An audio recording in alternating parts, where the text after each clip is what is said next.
na tayo dito, no? Pero ito na. Ito na. Simulan na natin ang game number 2. Tignan mo yung pwesto ni Brusco. Parang nagpapanggap din siyang pader doon. Pero nakita naman siya ni Nova. Pero definitely for AP Bren, mataas pa rin yung kanilang early game damage. Ang tanong na lamang for Super Pam, paano nila sasagutin yan? Min level 2 na kagad si X-Novo habang si Bruso kalahati pa lang. Sakit. Atras muna. Napakasakit ng mga Desert Tornado. Oy, flicker! Ginamit niya mo, nabit bet. Ito yung Super Prince. Na-force din yung kanyang flicker. Bibihira natin makikita si Super Prince at si Brusco na ina-agresibo ng ganito. Pati yung revitalize si Brusco na force. Pero si X-Nova, may flicker pa siya. So they can actually go for a round number 2. Look at Lord JM. Bully Ryota dun sa XP lane. Oh no, si Brusco naman ngayon sinasampo lahat ng binibitawan ni Aqua at ni X-Nova dito habang sa may kabilang panig naman. Lord JM ay masyado nang lumalan. Akala niya ata base niya yung dun sa may top lane. Ganong katapang itong si Lord JM. Pero okay na okay lang yun para sa isang Uranus kasi tinan nyo, puno na ulit yung buhay niya, di ba? Gusto ng Uranus, nasasaktan sila sa early game eh. Gusto nila yung ako na lang yung masaktan para babalik at mag-heal din naman ako. Pero for AP Bren, nakikita talaga natin dito yung strength nila when it comes to the early game. Parang lahat ng lanes ay naipapanalo nila. Pero sa baba Shizu versus Kelra, Obsidia versus a Granger. Ano bang masasabi mo sa matchup na yan? For me, yung Obsidia, may way siya para harasin yung Granger. Although Granger also has it. Pero dahil hindi isa si Granger sa mga nagbe-vengeance na gold lane, kasi yung mga kulot nagbe-vengeance yun eh. Kaya niyang sabayan ngayon. Kayang sabayan ni Shizu ngayon kapag nagka-ultimate na. Uy, laban dito sa Turtle. Si Ryota nakita! Ako, baba kagad ang kanyang buhay. Kailangan niya mag-Bravest Fighter. At pumasok siya doon sa may bandang harapan. Buti nilang bukas yung wall na yon.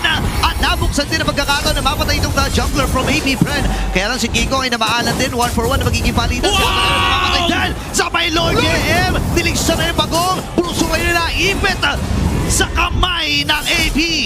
Grabe yung counterplay nila. Lord JM securing the Turtle. What a broken play on the broken walls. Nakita natin kung paano na-maximize ng Onyx Philippines yung broken walls. The way na bukas yung wall na yon, nahabol nila si James Pangs. Although namatay din naman si King Kong onto the hands of AP Bren. Plus, Lord JM putting himself on the mission na teka. Si Super Prince nagta-turtle. Ganda nung ganda nung ginawa niya, no? Biglang punta kay Super Prince kasi alam niyang kulang yung humahabol sa kanila and now, lamang ulit yung AP Bren when it comes to the early game. Kahit na naging successful ang Onyx sa pagpatay kay James Pangs, nagawa pa rin ng AP Bren, balik na rin yung laban. Even nga dun sa baba kanina, na-force pa yung flicker ni Kelra kasi alam niya, pupuntahan sa doon ng AP Bren. Men, kakaiba itong nakikita natin from AP Bren, no? Na bago na talaga, inalis na talaga. Sabi niya, direct, alisin mo na lahat ng mga statistics na inilalabas mo dyan. Kasi ibang klaseng AP Bren na ang ating nakikita. Ganito pala kapag yung kupunan nyo ay nandun na sa bingit, no? Ng pagkakalaglag.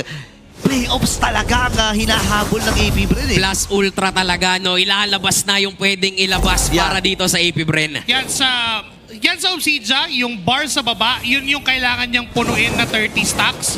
And yung paletter C naman sa gilid, yun yung bone shards niya. Okay. And every bone shard will give additional damage sa kanyang basic attack. Yun nakikita nyo parang bigla-biglang lumilipad. Yung para mga butterflies. Para yung mga butterflies. Yun. And mostly, sa mga nakikita ko na Obsidia, maybe on RGs, yung crit type ang lumalabas. But this time, for Shizu to amplify and to aid for that, kailangan niyang makahit ng maraming beses, nag-corrosion siya. Para mabilis nga naman, no, makapag-clear at mabilis niyang mapuno yung stacks na kailangan. So counterable pala din siya ng mga blade armor para sa mga roamers, no? And as well, para kay Super Prince, yun din yung isa sa natural counter sa isang Kimi. At ngayon, labanan na naman sa Turtle. Grabe yung pambubrusko ni Lord JM. Ang tapang ni Lord JM dito ay labaging Glory Espada yung matras mo na si James Pangs. Gamit niya yung kanyang ultimate. Pero si Brusco ang baba na agad ng buhay. Down to 20 yung kanyang health. Ngayon, Tornus ay nabitawan din ni King Kong. Pasok si Atoy R. Nagamit yung previous spider pero si King Kong ang magwawagi. Napakaganda ng zone pero inibutan pa sa may gilid. Sa counterplay. Doon siya matitindi ng King Kong. Pero si Bruce ay kakaltong. Mapapatay siya sa X-Nova. Ngayon si Lord JM ata ay mapapatatras din. Nakapatay pa siya ng isa doon. Kaya lang hindi nila namalaya kasi si Shizu ay tumatrabaho na at basag yung gitna. Nakuha man ng Onyx yung turtle pero nakakuha ng Torres sa gitna ang AP Bren. Improvisation, yan ang ginagawa ng AP Bren. The moment na hindi na nakalapit etong si James Punks doon sa turtle, tinanggap niya na hindi siya nilulubayan ni Ryota at ni Brusco. Okay, nakita niya rin etong si Shizu na bully sometime etong si Kelra, then nung pag-double lane niya, nagkaroon sila ng opportunity na i-take down yung turret. Kaya nag-improvise na lang si James Punks. So sige, samahan na lang kita dyan, give up natin yung turtle, nanalo din naman sila, namatay din naman si King Kong. So in a way, nakukuha natin yung kinuha din nila sa atin. Meron silang mga contingency plan, no? If ever mag-fail yung plan A, meron pa silang plan B. At actually, yung ginagawa kasi ni Brusco, ganito yung ginagawa ni Light kay King Kong nung laban nila nung nakaraan. Yung nakafocus lang yung Hylos sa isang YSS, pero ngayon napilitan gumamit si Brusco ng kanyang ultimate para lang makalayo. Pero grabe talaga si Lord JM dito sa game na to. Ayaw niyang bigyan ng payapang farming si Sigma Jungler. Nagiging nagiging si Kelra siya. Hinahabol niya si Suyu, pero si Lancelot yung hinahabol niya ngayon. Sobrang kulit ni Lord JM dito, men. Nararamdaman ko yung gigil at inis mula dito kay Kiko, pero kailangan. Isipin mo ba naman, pre, kapag nagpa-farm ka, merong nakabantay sa'yo. Alam mo yung pagka kumakain ka tapos may nakatingin sa'yo habang kumakain ka, parang ganun. Gets ko kasi parang nailalabas mo yung sama ng loob kapag naglalaro tayo ng rank game. Nararanasan mo rin kasi yan bilang jungler natin. Pero ayun dun sa may bandang ibabay, nag-react na rin yung ilan sa mga miyembro ng Onyx PH. Lord JM ay sumasama na.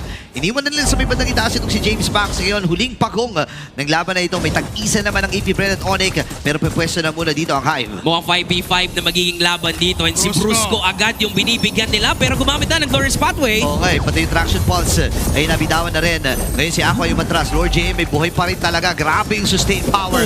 At din si X-Nova ay nakita nila. Nagamit na rin agad. Yung ultimate ni James Punks.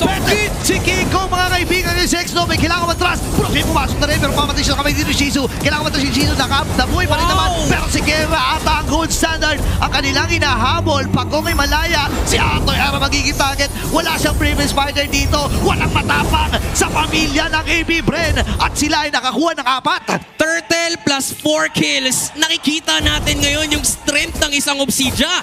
Yung first kill ng Lancelot papasok. Tinimingan ni Shizu sa kanyang ultimate. Nung tinamaan siya ng ultimate ng Obsidia, wala na siyang takas at all. Sinalo niya lahat.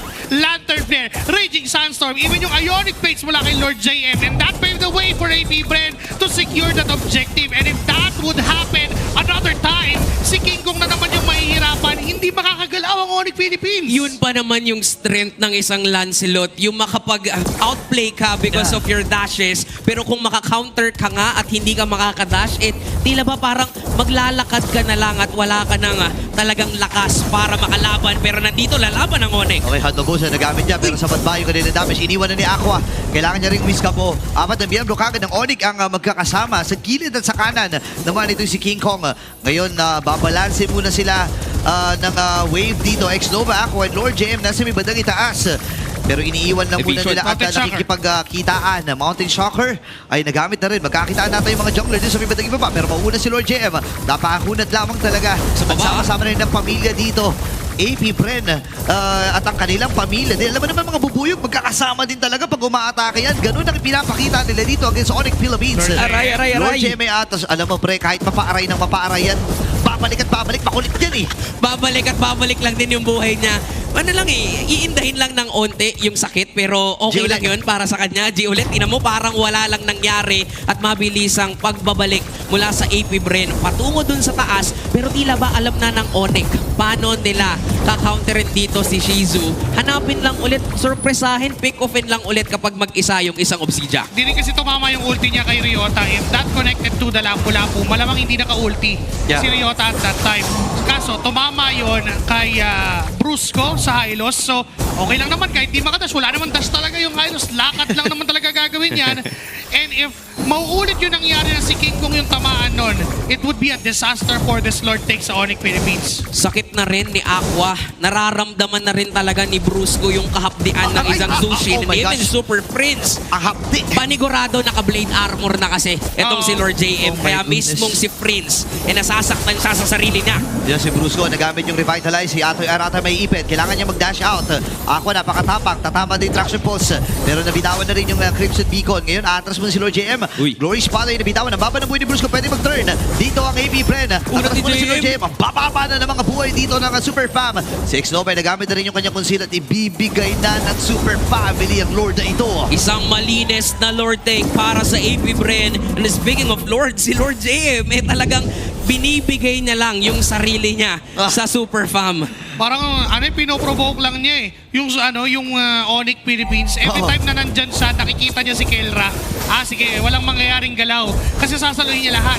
And looking at the items, it is a DHS second item for Shizu. So lahat ng makunat sa harap niya, pwede niyang tunawin. Kaya pala nararamdaman na rin talaga ni Brusco yung kahapdian. 'Di ba? This is going to be the debut para sa isang Obsidia.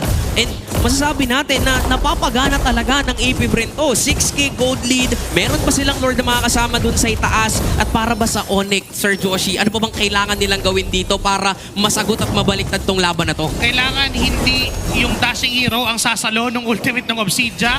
It's not King Kong and it's not Ryota. It could be Brusco na pwedeng tumangke ng lahat ng yon. And kailangan nilang ma-maximize yung range advantage na meron si Kelra and Super Prince. Kapag tumatagal naman yung team fights, doon nagmamatter yung damage ng isang Granger at ng isang Kimi. So yun yung pwede nilang gawin. They have to build appropriate items against that Obsidia.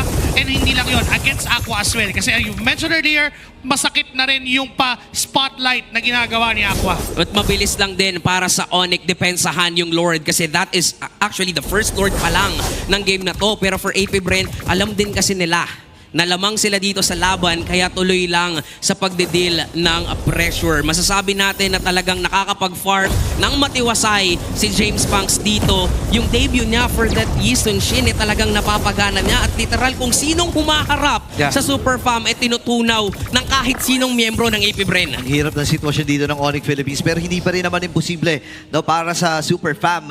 Ay, kailangan lang nila humanap ng maganda at nice sa target. It could be Aqua, it could be Shizu. Pero kasi kailangan din nilang pag-ingatan. Alam mo, kahit mamatay si Shizu, okay lang. Basta mabitawan niya yung kanyang Heart of Bones doon sa tamang tao, doon kay King Kong, or dito kay Super Prince. Okay na eh. Oo nga challenge din talaga for Onyx. Paano nila pipigilan yung ultimate na yon ng isang Obsidia? Kaya bang saluhin ng mga hindi nagdadash na heroes para lang masalba si King Kong, masalba si Ryota, Prince and Kelra? Kasi when it comes to the damage, at dami rin naman talagang panggagalingan dito mula sa Onyx. Ang hirap lang sa kanila, paano nila sasabayan yung AP Bren sa Team 5? Okay, Blade Armors is a must para dito kay Ryota and even dito kay Brusco. Kailangan na ma-build up na yon as early as now para kahit paano ay ma-mitigate yung damage output na ginagawa ni Shizu. Plus, they also have to find a way to ignore Lord JM. Lagi na lang kasi na pag humaharap siya, parang meron siyang added skill na natutunan niya lahat na gustong siya yung banatan. Oo. From Onyx Philippines, they have to find a way na tanggalin si Lord JM sa harap nila kasi si Kelra, hindi nila ma-maximize yung damage ng Kimi at ng Granger dahil na kay Lord JM na pupunta. Si Lord JM kasi yung parang mga pamangkin mo, mga maliliit na bata na, may cellphone ka dyan? Palaro naman, pa-email naman ako dyan. Di ba? Pero ayun talagang lumalapit siya at kinukulit niya dito ang Onyx. At yung Onyx, wala silang magawa sa panggugulong ginagawa dito ni Lord JM. Mabilisang masesecure ng AP Bren yung Lord. Depensa na naman na para sa Onyx. They have actually the clear wave, lalong-lalo na this Kimi, this is a Granger. Pero nakita na natin kanina sa AP Bren kung paano sila mag-initiate. Yeah, and nakita natin at nararamdaman na ng Onyx PH dito yung kahirapan. As long as sabihin na natin na mabigyan nila ng karampatang damage yung mga frontline dito, specifically itong si X-Nova. Kasi si Lord Jempre, huwag nilang pansinin eh. Kailangan nilang hindi matutunan na hindi pansinin itong hero na ito. Pero kasi ang problema, masakit na rin. Nabangka na rin. Kaya lang si Brusco ay kailangan umatras. Nagamit yung reminder. Lahat na binitawan niya. Pero nag-stuck lang siya ng Sky Pierce dito ni Aqua. Ngayon yung Lord. Sa may bandang tayo sa sumuro na. Kailangan matras si Atoy R. Folks from Super Prince. Pero parang Endable hindi ba? ata magiging sapat. Endable ba magiging call dito ng AP Bren? Nova. And this time ay si X-Nova ay nagbe-base lock na. Si Kiko ay kailangan umatras. At sa likod! base lock na nga ang AP Bren. Super Prince sila kuha. Nagkitukakan na tumamba para dito sa Onyx Philippines. Ngayon Torres sa gitna. Makikitagin ni Jesus James Pass. At ang buong kumulan